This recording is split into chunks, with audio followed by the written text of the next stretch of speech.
So, a patient has come to you in the emergency room with a large gaping wound infested with dirt and whatnot.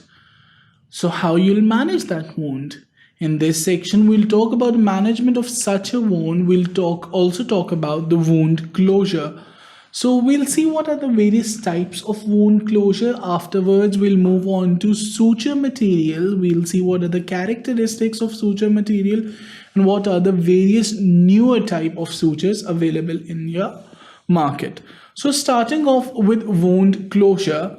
So initially, a patient has come to your emergency room. The wound is large and gaping and full of dirt. What type of wound is that? Clearly, it's an untidy wound. An untidy wound does not heal properly. So this untidy wound has to be left open. It has to be degranulated. It has to be left open. All the foreign materials have to be removed. And after even that, it has to be left open so that if any infection develops in the body, it can drain itself. In the wound, it can drain itself. And this wound can heal itself finally by the formation of granulation tissue and such that. However, if a patient comes to you with, say, a knife injury, and the patient was cutting, say, carrots in her kitchen, and somehow she cut her finger and she's come to you. Now, that is a clean wound that is clearly marked, that has been clearly marked, and that wound can heal properly. You can approximate the edges and you can close the wound so that it can heal properly. So let's see what are the various types of wound and how you manage it. So the appropriate technique is always based on the type and the cleanliness of the wound itself. So the wound always heals itself by epithelialization and contraction. This is the procedure, this is the method with which the body heals itself. If there's a high possibility of wound infection, as I've talked about before, you'd always leave the wound open. This is known as the delayed primary closure or the tertiary closure. So what do you do in delayed primary or tertiary closure? You let the wound stay open for a while.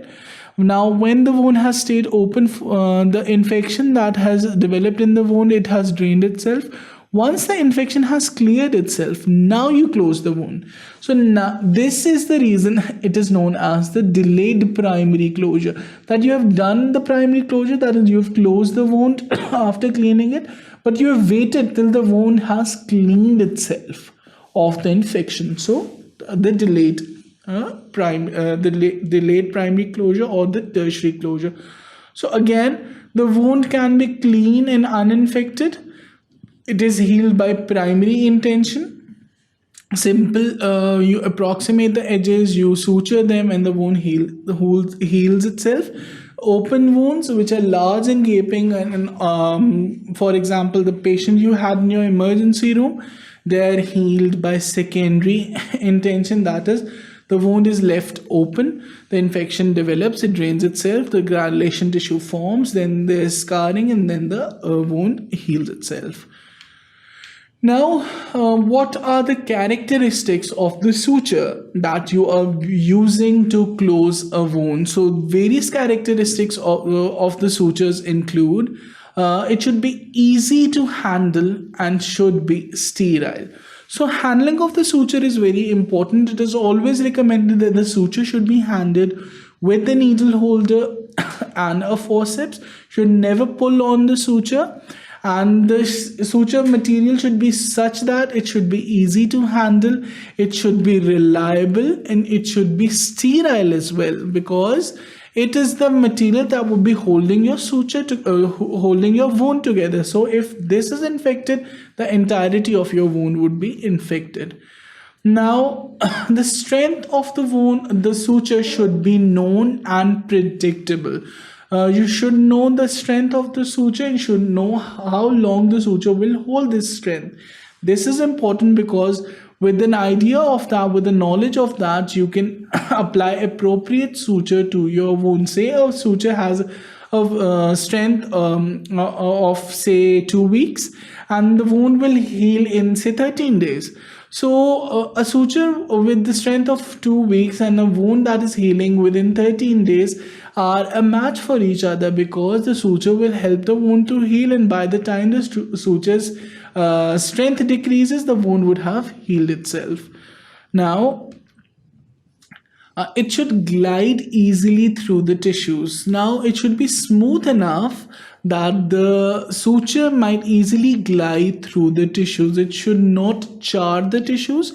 It should not carry components of the tissues along with itself, but it should firmly glide through the tissue so that no materials are or no damage is being done to the tissue itself. Now, the suture must be secure enough that knotting can be performed. Knotting is very important because you have applied the suture. Now you have to secure it. You secure a suture by tying a knot, and the suture should have sufficient strength so that the knot can be tied properly. You should always remember the strength of the suture decreases to a half at the site of the knot. So it should be strong enough that it should withstand the knotting procedure. Now, it should have less tissue reaction. It should be non-electrolytic, and there should be no shrinkage. So these are some of the properties. And now, why are these properties important? So if it is antigenic, it produces a tissue reaction. That is something that is very harmful towards the body. Let's say a patient undergoing a surgical procedure develops allergy to that suture material. So the body would start to attack the suture material, and that suture material would be destroyed, and the wound it is holding would open itself. So it is very important it should be non-antigenic so that the body does not destroy it. Now it should be non-electrolytic, so that it should be inert, so that it might not contribute electrolytes to the body and might not even cause poisoning to the body. And the suture material should be such that it might not shrink. Always remember, a wound has to be closed without tension. So if the suture material starts shrinking, tension would develop in the wound, and a wound with tension does not heal. And finally, it should not have a capillary action, should not have allergic action, and should be non-carcinogenic. So we've talked about the first 2 points. I'll just go to the third point.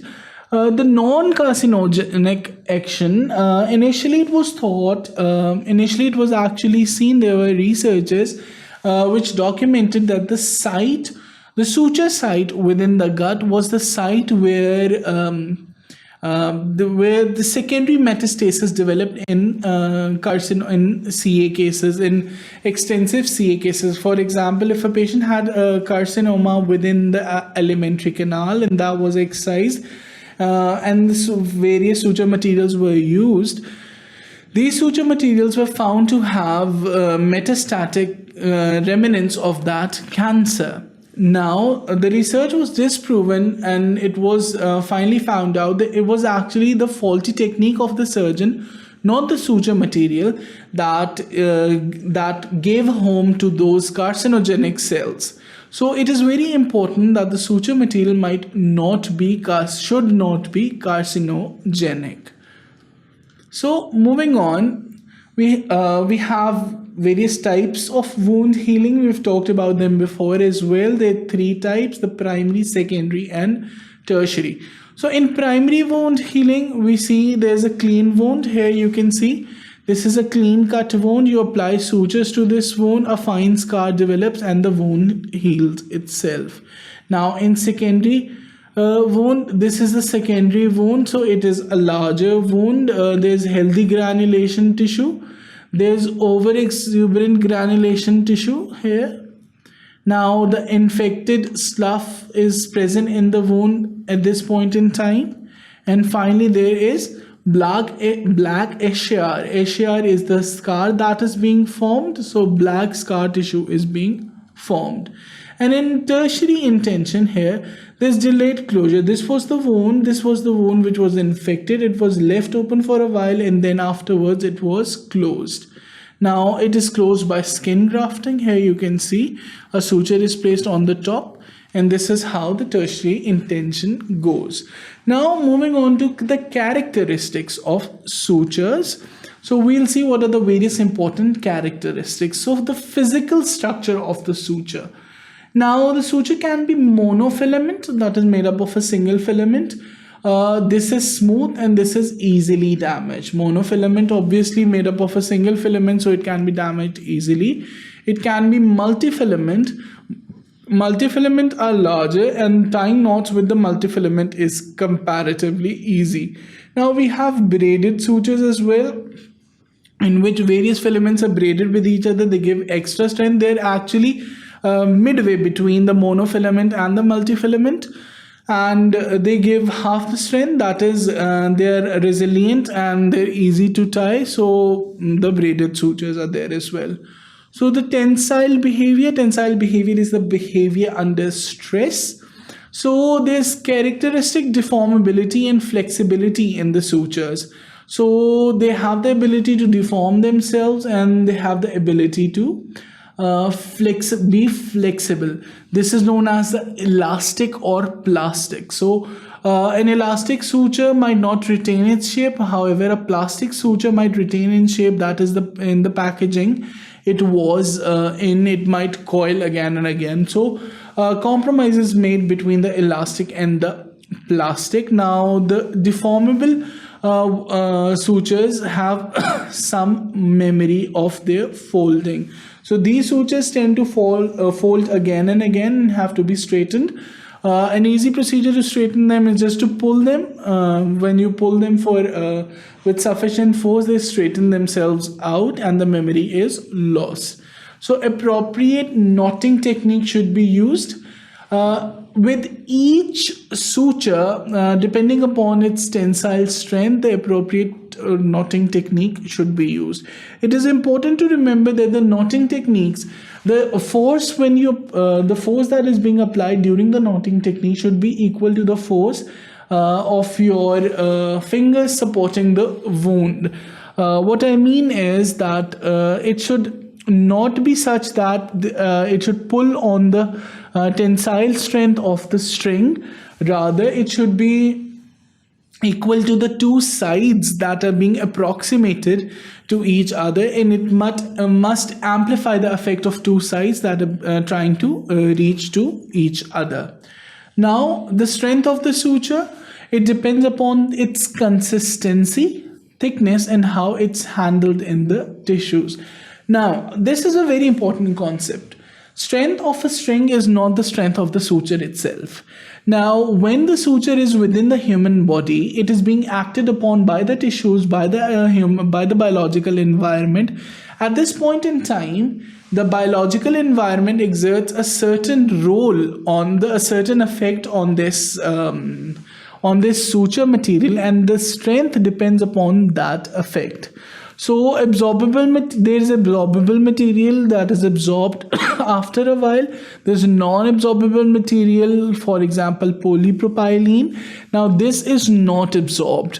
So this non-absorbable material is obviously, it has more strength as compared to the absorbable material. Then there's biodegradable and synthetic material. Now synthetic material, it's difficult to degrade. However, the degradation of the synthetic material is somewhat predicted.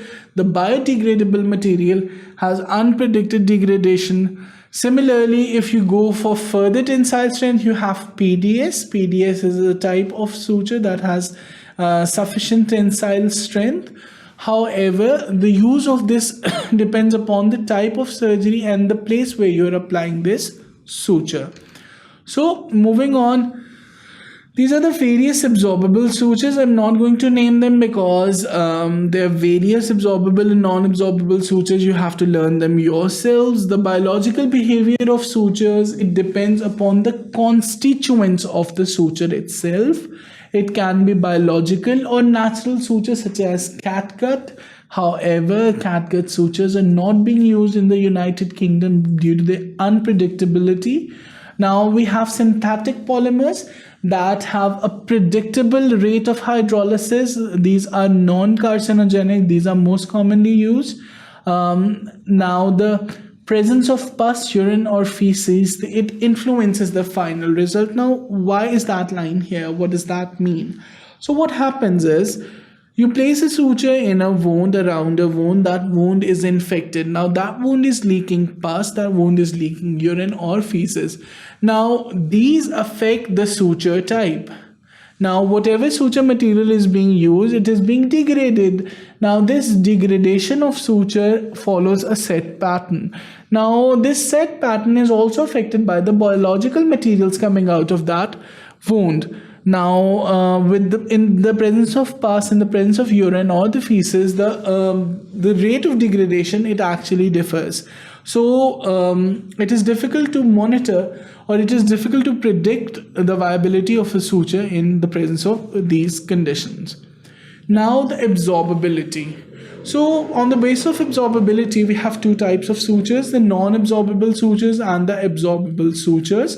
Now the absorbable sutures are used in biliary surgery and urinary tract surgery because you do not want any stenosis or you do not want any stone formation.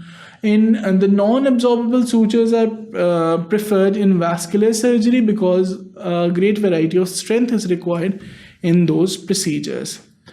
Now, barb sutures are something that are comparatively new. They're novel suture materials, they're comparatively new suture materials. They reduce or eradicate the need of tying a knot. So they're actually barbed on either one side or both the sides, and you can just push them to the point where they tie. They tie whatever you're trying to tie, or they perform a suture, and you do not need to perform a knot. They can be unidirectional or bidirectional barbs that are very secure in suturing the tissues. Here you can see this is a barb suture. So you perform the suture and you just push it down till the point it hooks itself in, it ties itself off, and finally the suture is thrown. So this was all about this section. In this section, we talked about the types of sutures, the various characteristics, and the various conditions which are required for the sutures to last longer. We talked about various types of sutures in terms of their making, in terms of their absorbability, in terms of their requirement. So it's very important to understand what type of suture you require. It is very important to understand the natural and the synthetic sutures. Very important to understand the types of sutures that are involved. I hope you like this section. For further sections, keep watching sqadia.com.